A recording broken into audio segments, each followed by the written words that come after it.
ଦଶମ ଶ୍ରେଣୀର ସମସ୍ତ ଭାଇ ଭଉଣୀଙ୍କୁ ଆଜିର ଏହି ଭୂଗୋଳ କାଳାଂଶରେ ଆଉ ଥରେ ସ୍ୱାଗତ ଅଭିନନ୍ଦନ। ଆମେ ଏହା ଭିତରେ ଯେଉଁ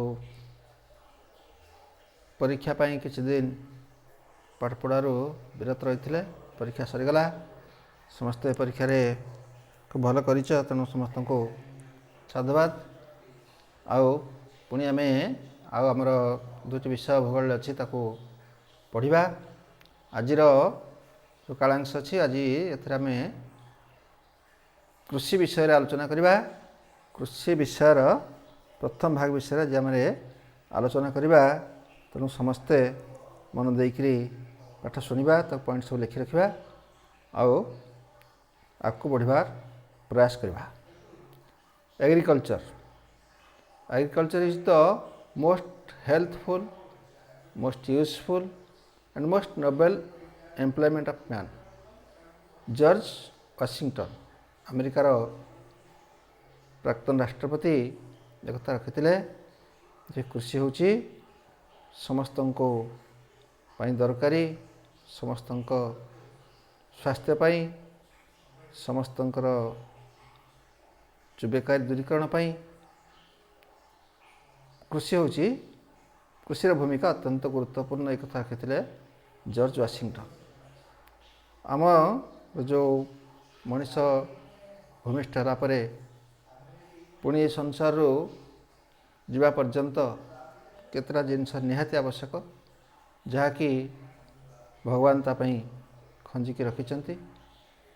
ଯେଉଁ ଜିନିଷକୁ ଛାଡ଼ିକି କେହି ବଞ୍ଚିପାରିବନି, ସେ ହେଉଛି ଆମର ମୌଳିକ ଆବଶ୍ୟକତା। କ'ଣ ସିଏ? ଖାଦ୍ୟ, ବସ୍ତ୍ର, ବାସଗୃହ। ସବୁ ମୂଳରେ କୃଷିର ଭୂମିକା ଗୁରୁତ୍ୱପୂର୍ଣ୍ଣ। ନ ଖାଇକି କେହି ବଞ୍ଚିବା ସମ୍ଭବ ନୁହଁ। ଲଜ୍ଜା ନିବାରଣ ପାଇଁ ବସ୍ତ୍ର, ମୁଣ୍ଡ ଗୁଞ୍ଜିବା ପାଇଁ ବାସଗୃହ ବା ଘର ଖଣ୍ଡେ, ଇଏ ସବୁ ଆମେ କୃଷିରୁ ହିଁ ପାଇଥାଉ। ତେଣୁ ସବୁ ମୂଳରେ ରହୁଛି କୃଷି। ଆମ ଦେଶର ଅର୍ଥ ବ୍ୟବସ୍ଥାର ମେରୁଦଣ୍ଡ। ଏ ମଧ୍ୟ କୃଷିକୁ ଛାଡ଼ିକି ଭାରତବର୍ଷର ସ୍ଥିତି ଅସମ୍ଭବ। ଆମ ଦେଶ ଏକ ଗ୍ରାମବହୁଳ ଦେଶ। ଏହାର କାର୍ଯ୍ୟକ୍ଷମ ଜନସଂଖ୍ୟାର ପ୍ରାୟ 2/3 ବିଭିନ୍ନ କୃଷି କାର୍ଯ୍ୟରେ ନିୟୋଜିତ ଅଛନ୍ତି। ଲୋକମାନଙ୍କର ମୁଖ୍ୟ ବୃତ୍ତି ହେଉଛି କୃଷି। ଅଧାରୁ ଅଧିକ ପ୍ରାୟ 65% ଲୋକ କୃଷି କାର୍ଯ୍ୟ ଉପରେ ନିର୍ଭରଶୀଳ। ତେଣୁ ଭାରତୀୟ ଅଧିବାସୀମାନଙ୍କର ମୁଖ୍ୟ ଜୀବିକା ହେଉଛି କୃଷି। କୃଷି କ'ଣ? ନା ଭୂମିକୁ କର୍ଷଣ କରିକି ସେଥିରେ ବିଭିନ୍ନ ପ୍ରକାର ଶସ୍ୟ ଉତ୍ପାଦନ କରିବାକୁ କୃଷି କୁହାଯାଏ। ଭୂମିକୁ କର୍ଷଣ କରିବା, ମାଟି ହାଣିବା, ଟ୍ରାକ୍ଟର ସାହାଯ୍ୟରେ, ହଳ ଲଙ୍ଗଳ ସାହାଯ୍ୟରେ ଭୂମିକୁ କର୍ଷଣ କରିବା, ସେଥିରେ ବିଭିନ୍ନ ପ୍ରକାରର ଶସ୍ୟ ଉତ୍ପାଦନ କରିବା, ଗଛ ଲଗାଇବା, ତାକୁ ବଢ଼େଇବା, ଫୁଲ ଫଳ ଆସିବ, ଏକୁ ଆମେ କହିବା କୃଷି। ଆଗରୁ ଆମେ ପାଠ ପଢ଼ିଲା ବେଳେ ଗୋଟେ ଗୀତ ଥିଲା, ଚାଷ ଅସି ଯାହାର କେତେ ସୁଖ ତାହାର, ସିଏ ସିନା ଦୁନିଆକୁ ଯୋଗାଉଛି ଆହାର। ଆସ ଚାଷ କରିବା, କଳ ହଳ ଧରିବା। ଏ ପ୍ରକାରର ଯେଉଁ କୃଷିକି ଛାଡ଼ିକି ଆମେ ଆମ ଦେଶର ଅର୍ଥନୀତି ଆଗକୁ ବଢ଼ିପାରି ନାହିଁ କି ବଢ଼ିପାରିବ ନାହିଁ। ଭାରତୀୟ ଅର୍ଥନୀତିରେ ମୁଖ୍ୟ ଭୂମିକା ହେଉଛି କୃଷି। କୃଷି କ'ଣ?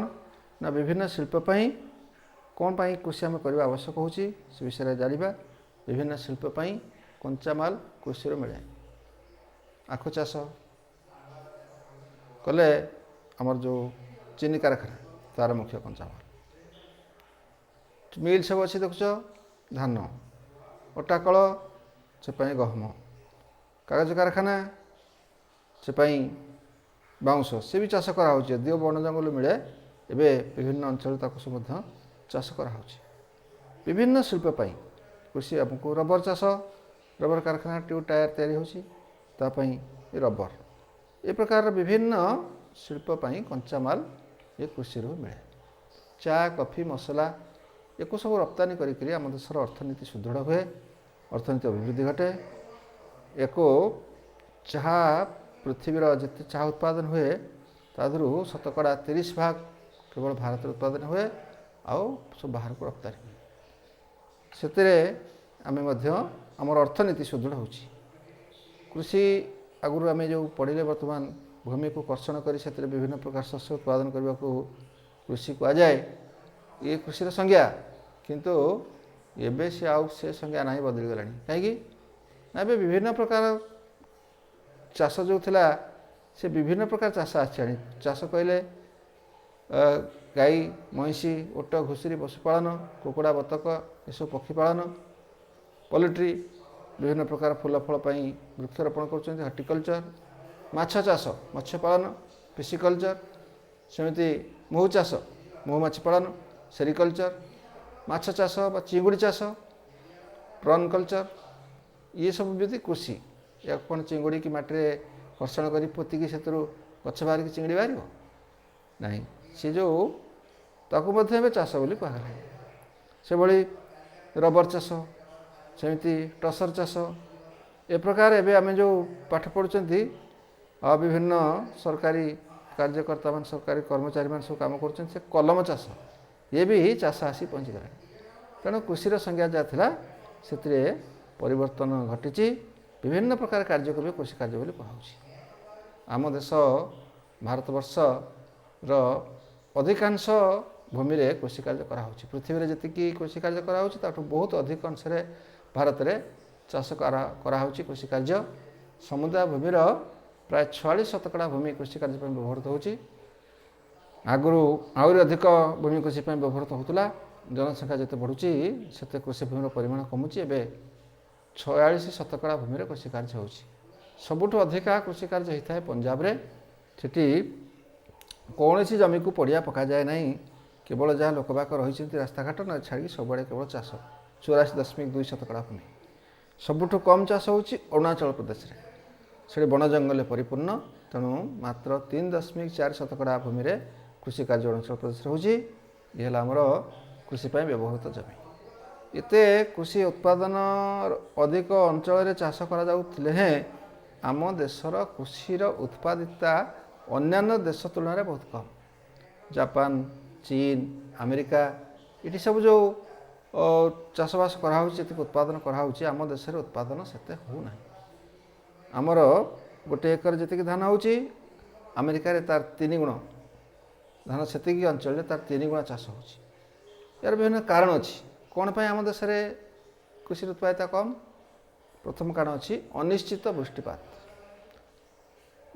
मृत्तिका क्षय अनिश्चित वृष्टिपात कहले आम देशर सबु जमी को जलसेचन सुविधा ना मौसम वायु पर आम देश निर्भर करुँच प्रतिवर्ष वर्षा को वर्ष आषाढ़ मासरू श्रावण आसी जाऊँ तो कौ मसरे कौ वर्ष वर्षा आसबार बहुत विलम्ब हो जून जुलाई वर्ष वर्ष वर्षा हुए नहीं तेणु चाष कमी जाए पुणी जदि भी वर्षा है चाषबास आरंभ कला सबुआड़े तो जलसेचन सुविधा ना पुणी वर्ष शेष को अक्टोबर नवेम्बर ए वर्ष देख वर्षा केवठू छाड़गला तेरे वर्ष अच्छी ए वर्ष चाष तो खूब भल हो वर्ष वर्ष कौन हुए ना अक्टोबर आद वर्षा हुए नहीं सेप्टेम्बर वर्षा हुए नहीं कौन है जमी मरुड़ी हुए अनिश्चित वृष्टिपात सेमती मृत्तिका क्षय एक प्रधान समस्या उर्वर मृत्तिका जो आमर अच्छी देश में से विभिन्न कारण क्षय हो जाऊँगी उपर माटी धोईगले मृत्तिका विषय पढ़ी उपर माटी बेसी उर्वर सी यदि क्षय हो जाए तो चाषबास भल हुए नहीं ये गोटे कारण आम देश में अच्छी जमी उर्वरता ह्रास लोक मानकर जो जमी अच्छी से चाषबास प्रतिवर्ष चाष करागला फले तार उर्वरता वर्ष को वर्ष कमी जाऊँगी कमीगला फल जी शस्य उत्पादन कथा से होना विखंडित चाष जमी विखंडित माने छोट छोट खंड खंड ही चाष जमी कहीं ना भाई भाग कथा गोटे परिवार जी जमी थिला तांकर दुई भाई सी अलग हो गले अधा अधा करने से पुणी दुई दुई पुआ हेले से पुणी भाग करने आउ गोटे संप्रदाय तो तांकर संख्या कहीं कौन बढ़ी चलती जड़े बापा माँ 10-15 पुआ 30-40 नाती नातुणी तेणु से भितर जो जमी सी सब भागबंटा है बेलू जदि एकर जमी अच्छी 2 पुआ हेले अधा अधा एकर तांकर 2 हेले तार अधा एकर तापर सब ताकर 2 पुआ हेले आ जनका केते जमी पड़ो चिंता कर छोटिया छोटिया जमी सब आम देश में विखंडित चाष जमी पुणी खंडे जमी एठी तो खंडे जमी आउ जगह त्रुटिपूर्ण बिक्री व्यवस्था जो चाष करिकी कृषक उत्पादन कर जिनसर दर सब कमी जाए पियाज देख बर्तमान 60-70 टंकार बिक्री हो जो चाषी जो चाष कर सब गछ लगे चाष आ किसी दिन पर पियाज बाहर बाहर बेलू किलो से 2 टंका 5 टंकार बिक्री हो वर्ष वर्ष देखु आम टीवी जो सामान न्यूज आसूँ कौन हो सब पियाज को आनी बिक्री न करके बिलाती आनिकी बिक्री कर न पारिकी लोक मैंने रास्ता ढाल दी पलाउं ये हूँ त्रुटिपूर्ण बिक्री व्यवस्था जे उत्पादन समय जी अमल समय जी मूल्य से मूल्यटा जदि वर्ष सारा सब रहता बा जो कम अच्छी जिनसर परिमाण तार रेट जमी बढ़ुची ये प्रकार न होकि जदि सब सामान दर रहता ताले कृषि कार्य करने को कृषक आग्रह होता आउ भल चाष होता तेणु कृषि उपर लोक मैंने विमुख होकर अन्य कार्य सब पढ़ाई चेष्टा कर चाहूँगी ये त्रुटिपूर्ण बिक्री व्यवस्था दक्ष कृषि प्रणाली अभाव आम देशर जनसाधारण एत शिक्षित नुहति कृषि कार्य करने जो ज्ञान कौशल से लोकंर खूब कम अच्छी तेणु पुरातन जो पारंपरिक पद्धति चाष कर नूतन कृषि जंत्रपातिर व्यवहार करना उन्नत अमलक्षम सार विहन इत्यादि व्यवहार करना तेणु ये गोटे कारण अच्छी कृषि उत्पादन कारण जलसेचन घोर अभाव अच्छी सब जमी को चाष ही नहीं आमर तो ये देखुवा प्राय 20 वर्ष है केनाल तैयारी कई दिन पानी माड़ के जानी पानी माड़े आ मरुड़ी रही चाष भल हाँ सबू विभिन्न भारत वर्षर बहुत अंचल प्रकार जलसेचन सुविधा नहीं ये गोटे हूँ मुख्य कारण तेज जहाँ प्रकार भाव में आम से सब कृषि कार्य तथापि तो अधिकांश लोकंर मुख्य जीविका ताकू भित्ति करिकी निर्भर करिकी आम देशर जनसाधारण आगे बढ़ुं तेणु जिते प्रकार सब कृषि कार्य आम से ताकू किसी भाग कराई भू प्रकृति अनुसार जलवायु जलर सुलभता एक सब भित्ति करी कौटी जल मिलूँ कौटी मिलूना कौटी शुष्क जलवायु कौटी आर्द्र जलवायु कौटी पथरिया भूमि कौटी टांगरा भूमि कौटी उच्च भूमि कौटी निम्न भूमि ये सब जो भारत वर्षर विविधता अच्छी से प्रकार नहीं कि कृषि विविध प्रकार ताको मुख्यतः 4 भाग विभक्त कराई कौन कौन प्रयोजन भित्तिक कृषि स्थानांतरित कृषि सघन कृषि आउ वाणिज्यिक कृषि ये विषय में गोटे गोटे कर आलोचना करवा आगे प्रथम कृषि को जो भाग कराई मुख्य विभाग तार 4टी तो प्रथम अच्छी भर प्रयोजन भित्तिक कृषि प्रयोजन बुझा निजर आवश्यकता अनुजाई आम जो चाष करती निजर आवश्यकता पूर्ण करने कहूँ प्रयोजन भित्तिक कृषि ए लाभ न थाए आम पेट पोषापी बाड़े आम शाग 2टा लगे बैगण गछ 4टा लगे लंका गछ 2टा अच्छी से जहाँ लंका मिल डेली हाट को नहीं जावा कि नाई निजे ताको आम आम परिवार प्रतिपोषण कर से प्रकार जमी सब छोट छोट विक्षिप्त चाष जमी आम देशर चाषी मैंने सब क्षुद्र चाषी नाम मात्र चाषी नाम खाली चाष कर कार 1 एकर जमी कार अधा एकर जमी 2.5 एकर रु जे कम से नाम मात्र चाषी 2.5 एकर 5 एकर भर क्षुद्र चाषी ये प्रकार आम देश में जो लोक चाषी मैंने अच्छा से जमीर परिमाण खूब कम एमाने कौन करती ना पारंपरिक पद्धति निजर गुजराण मेंटेवाई विभिन्न प्रकार चाष करता हूँ निजर आवश्यकता पूर्ण धान जी है आने वर्ष जाक आमर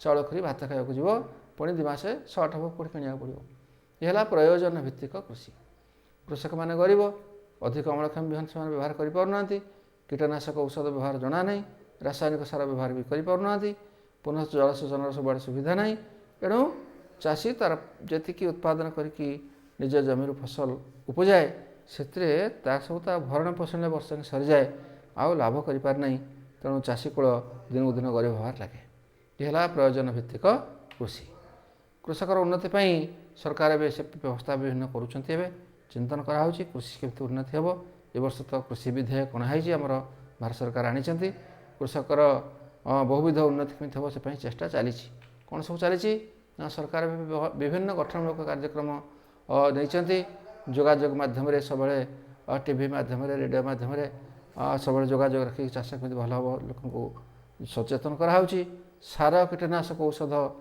जोगे दिहूँ बैंक रू ऋण केमती मिल तार व्यवस्था कराऊँच लोक भर सचेतनता सृष्टि कराऊँच या द्वारा कौन हो पुरातन कृषि पद्धतिर उन्नति यथासाध्य चेष्टा चली आम सरकार चलती कृषि उन्नति दिन को दिन हो तेणु उत्पादन आशातीत भाव में बढ़ुची आगुरी एवं जी धान मिलूँ गोटे गोटे एकर जमी 10-20 ବର୍ଷ ପୂର୍ବରୁ ତା 10 ଭାଗରୁ କମ୍ ଧାନ ମିଳୁଥିଲା।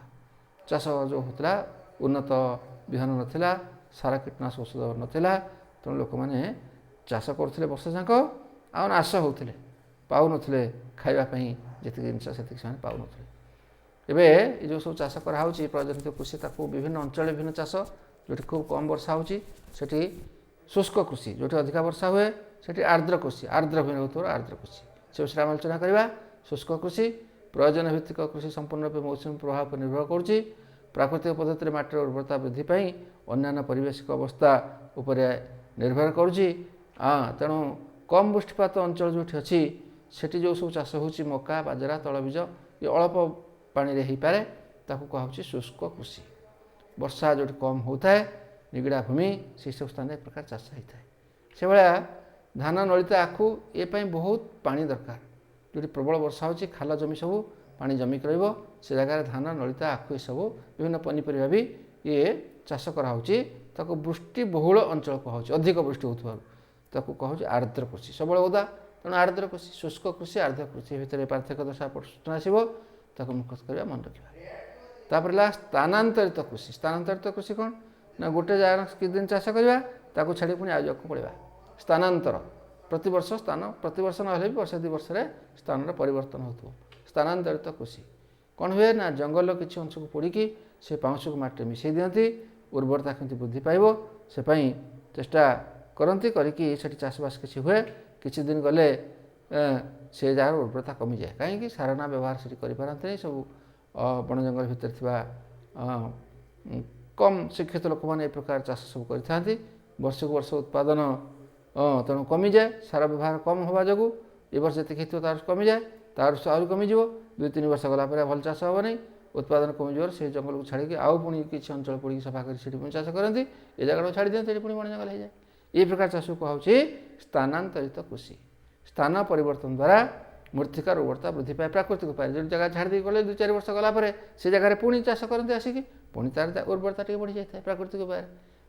ଏ ଯେଉଁ ଚାଷ କୁହାହେଉଛି ଏ କୁହାହେଉଛି ସ୍ଥାନାନ୍ତରିତ କୃଷି। ସ୍ଥାନାନ୍ତରିତ କୃଷି ବିଭିନ୍ନ ସ୍ଥାନରେ ବିଭିନ୍ନ ପ୍ରକାର ନାମରେ ପରିଚିତ। କେଉଁଠି କ'ଣ ଥିବ ସେ ଜାଣିବା। ଉତ୍ତର ପୂର୍ବ ରାଜ୍ୟ ଯେଉଁ ଅଛି ଆମର ଆସାମ, ମେଘାଳୟ, ମିଜୋରାମ, ନାଗାଲାଣ୍ଡ, ଏଠି ସ୍ଥାନାନ୍ତରିତ କୃଷି କୁହାହେଉଛି ଝୁମ୍। ସେଭଳି ଆନ୍ଧ୍ରପ୍ରଦେଶରେ ତାକୁ ପେଣ୍ଡା ବୋଲି କୁହାଯାଏ, ଓଡ଼ିଶାରେ ପୋଡ଼ୁ ଚାଷ ବୋଲି କୁହାଯାଏ, ପଶ୍ଚିମଘାଟ ପାର୍ବତ୍ୟ ଅଞ୍ଚଳରେ ତାକୁ କୁମରି କୁହାଯାଏ, ଝାଡ଼ଖଣ୍ଡରେ କହନ୍ତି କୁରୁଆ। ଭାରତ ବାହାରେ ବି ବିଭିନ୍ନ ଦେଶରେ ବିଭିନ୍ନ ପ୍ରକାର ନାଁ ଅଛି ସବୁ। ମେକ୍ସିକୋ, କେନ୍ଦ୍ରୀୟ ଆମେରିକାରେ ତାକୁ କହନ୍ତି ମିଲିପା, ବ୍ରାଜିଲରେ କହୁଛନ୍ତି ରୋକା, ଇଣ୍ଡୋନେସିଆ, ଭିଏତନାମରେ କହୁଛନ୍ତି ରେ। ଏଭଳି ନାମରେ ଏହା ଆମର ଯେଉଁ ଅଛି କ'ଣ ସ୍ଥାନାନ୍ତରିତ କୃଷି, ବିଭିନ୍ନ ସ୍ଥାନରେ ବିଭିନ୍ନ ନାମ ଅଛି। ଆମର ଯେଉଁ ଇଣ୍ଟରନେଟ୍ରୁ ସବୁ ଆସିଛି, କେଉଁଠି କେଉଁଠି କୁହାହେଉଛି ମିଲିପା in Mexico and central America, କୋନକୋ ଇନ୍ ଭେନେଜୁଏଲା, ରୋକା ଇନ୍ ବ୍ରାଜିଲ, ମାଜୋଲେ ଇନ୍ ସେଣ୍ଟ୍ରାଲ ଆଫ୍ରିକା, ମାଜୋଲେ, ଲାଡଙ୍ଗ ଇନ୍ ଇଣ୍ଡୋନେସିଆ, ରେ ଇନ୍ ଭିଏତନାମ, ବିୱାର ଧାୟା ଇନ୍ ମଧ୍ୟପ୍ରଦେଶ, ପୋଡ଼ୁ ପେଣ୍ଡା ଆନ୍ଧ୍ରପ୍ରଦେଶ, ପାମାଡାବି କୋମାନ ବ୍ରିଙ୍ଗା ଇନ୍ ଓଡ଼ିଶା, କୁମରି ଇନ୍ ୱେଷ୍ଟର୍ଣ୍ଣ ଘାଟ, ଆଉ ଭାଲେରେ ଅଲ୍ଟ୍ରେ ସାଉଥ ଇଷ୍ଟ ରାଜସ୍ଥାନ, ଖିଲ୍ ହିମାଲୟନ ବେଲ୍ଟ, କୁରୁଆ ଇନ୍ ଝାଡ଼ଖଣ୍ଡ ଆଣ୍ଡ ଝୁମ୍ in north east and Andaman. ଏଭଳି ଏ ପ୍ରକାରର ଅଛି, କିନ୍ତୁ ଆମର ବହିରେ ଯାହା ଅଛି ଆମେ ତାକୁ ସେ ପ୍ରକାର ମୁଖସ୍ଥ କରିବା, କରିକିରି ତାକୁ ପଢ଼ିବା। ଏ ଭୂଗୋଳ ପ୍ରତିବର୍ଷ ପରିବର୍ତ୍ତନଶୀଳ। ପୂର୍ବରୁ ଯେଉଁ ବହି ଥିଲା ଏଥିରେ କିଛି ଏ ବର୍ଷର ଯେଉଁ ସ୍ଥିତି ଅଛି କିଛି ବଦଳିଛି, ଇଏ ନା ପୁଣି ଭବିଷ୍ୟତରେ ଆସିପାରେ। ତେବେ ଏବେ ଯାହା ବହିରେ ଅଛି ସେ ଅନୁସାରେ ଆମେ ପଢ଼ିବା। ସଘନ କୃଷି। ଭାରତ, ଚୀନ, ଦକ୍ଷିଣ ପୂର୍ବ ଏସୀୟ ରାଷ୍ଟ୍ରସମୂହ ଅନ୍ୟାନ୍ୟ ଜନବହୁଳ ରାଷ୍ଟ୍ରମାନଙ୍କରେ ସତ୍ତ୍ୱାଧିକାର ବ୍ୟବସ୍ଥାରେ ଦିନକୁ ଦିନ ଜମିର ପରିମାଣ କମିଯାଉଛି। ତେଣୁ ଜମିର ପରିମାଣ କମିଯାଉଛି, ଲୋକ ସଂଖ୍ୟା ବଢ଼ିଯାଉଛି। ଜମି ଚାଷ ଯେଉଁ କରୁଛନ୍ତି ଜମା ପଡ଼ିଆ ନ ପକାଇକି ଗୋଟେ ପରେ ଗୋଟେ ଜଳସେଚନ ସୁବିଧା କରିକି ସାର ମସଲା ଦେଇକରି ଚାଷ କରୁଛନ୍ତି। ଏସବୁ କମ୍ ଚାଷ ଜମି ଥିବା ଘନ ଜନବସତି ଅଞ୍ଚଳରେ ହୋଇଥାଏ। ସାର କୀଟନାଶକ ଔଷଧ ବ୍ୟବହାର କରିକିରି ଯାନ୍ତ୍ରିକ ପଦ୍ଧତିରେ ବର୍ଷକୁ 3-4 ଥର କୃଷି କାର୍ଯ୍ୟ କରାଯାଏ। ତାକୁ ହେଉଛି ସଘନ କୃଷି। ଘନ ଘନ ଗୋଟେ ପରେ ଚାଷ ପରେ ଗୋଟେ ଚାଷ ପରେ ଆଉ ଗୋଟେ ଚାଷ। ସମତଳ ଅଞ୍ଚଳରେ, ଉପକୂଳବର୍ତ୍ତୀ ଅଞ୍ଚଳରେ, ଜଳସେଚିତ ଅଞ୍ଚଳରେ, ଯେଉଁଠି ଜଳସେଚ ସୁବିଧା ଅଛି ଏ ପ୍ରକାର ଚାଷ କରାହେଉଛି। तार विपरीत जो बहुत जमी अच्छी लोक संख्या कम तेणु से यांत्रिक उपकरण व्यवहार करी कृषि को व्यापक भाव कर एक्सटेंसिव फार्मिंग बा व्यापक कृषि ऑस्ट्रेलिया साधारणतः प्रकार चाष होता है अमेरिका लोक संख्या जो कम चाष जो बहुत अधिका से प्रकार चाष कराऊँगी यांत्रिक पद्धति तो कह आम व्यापक कृषि कौन कह व्यापक कृषि किंतु कम जमी जलसेचन सुविधा सारा मसला देकर जमी की पड़िया न पकईकि गोटा पर गोटे चाष कर चलवा से हूँ सघन कृषि से प्रकार वाणिज्यिक कृषि वाणिज्य उद्देश्य कृषि कराऊँगी कहूँ वाणिज्यिक कृषि निजर आवश्यकता पूरण जो चाष होगा प्रयोजन भित्तिक कृषि किंतु जो चाष आम पाइबा ताकू निजर व्यवहार खूब कम करी अधिकांश जिनस आम बिक्री कर अर्थ लाभ करवा आर्थिक स्थिति सुदृढ़ कर प्रकार जो चाष कराऊँगी कहूँ वाणिज्यिक कृषि अधिक उत्पादन अधिक अम्लक्षम विहन व्यवहार करी रासायनिक सार कीटनाशक औषध एक व्यवहार करी जो चाष कराई मुख्यतः बिक्री से उत्पादन होता जो शस्य सबू बा चाष मिलूवा पनीपरिया हो जेको जिनस हो चाष जो आम पाइबा चाह है कॉफी है आखु है ये सबू ये वाणिज्यिक कृषि निजर व्यवहार कम बिक्री करके आम अधिक अर्थ पाइबा ओडिशा रे धान हूँ प्रयोजन भित्तिक कृषि पंजाब हरियाणा रे हूँ वाणिज्यिक पंजाब हरियाणा लोक मैंने वाणिज्य उद्देश्य धान चाष करती अरुआ चाउल करके बिक्री करने से खाती रुटी धान जो चाष हुए से हूँ वाणिज्यिक किंतु ओडिशा रे लोक मानकर मुख्य खाद्य है भात तेणु धान ये प्रयोजन भित्तिक कृषि जी धान आम मल हुए से वर्ष संख्या आम चाउल करके खाई सब सारे दिखती यही कृषि रे एक प्रकार शस्य को एक विस्तीर्ण अंचल चाष कराए उत्पादित शस्य को कंचामाल पर व्यवहार कर विभिन्न संसाधन शिल्प गढ़ी उठे सेव कमला अंगूर से फल चाष से फल को लेकर विराट विराट फल बगीचा सब अच्छी से जो फल उत्पादन कराऊँगी ट्रक ट्रक कमला अंगूर सेव सब मिलूँ कारखाना बस जूस तैयारी कराऊँगी बिक्री कर पठाऊँ से संसाधन शिल्प रोपण कृषि थरे गछ लगेगा दीर्घ दिन पर्यंत से अमल पाइबा यह है रोपण कृषि फल गछ लगेगा बा चा कॉफी रबर कदली नड़िया विभिन्न प्रकार मसला एक सब आम जो लगे था थे गछ लगेला 2-4 वर्ष पर फलिबा आरंभ है आ दीर्घ दिन चलला 10-20 वर्ष 30 वर्ष 40-50 वर्ष धरिक आमको उत्पादन देता है ये प्रकार कृषि के आम कह रोपण कृषि थे लगेगा दीर्घ दिन अल्प लगेला मात्र वर्षे 2 वर्ष भितर उत्पादन मिल ना 2-4 वर्ष 5 वर्ष पर उत्पादन आसला जहाँ उत्पादन है से दीर्घ दिन पर्यटन पाई था थे गछ लगे दीर्घ दिन पर्यटन फल पाइले फल चाष रोपण कृषि ये प्रकार कृषि अधिक मूलधन दरकार दक्ष श्रमिक भी दरकार सार जंत्रपाति ज्ञान कौशल जलसेचन परिवहन ये सब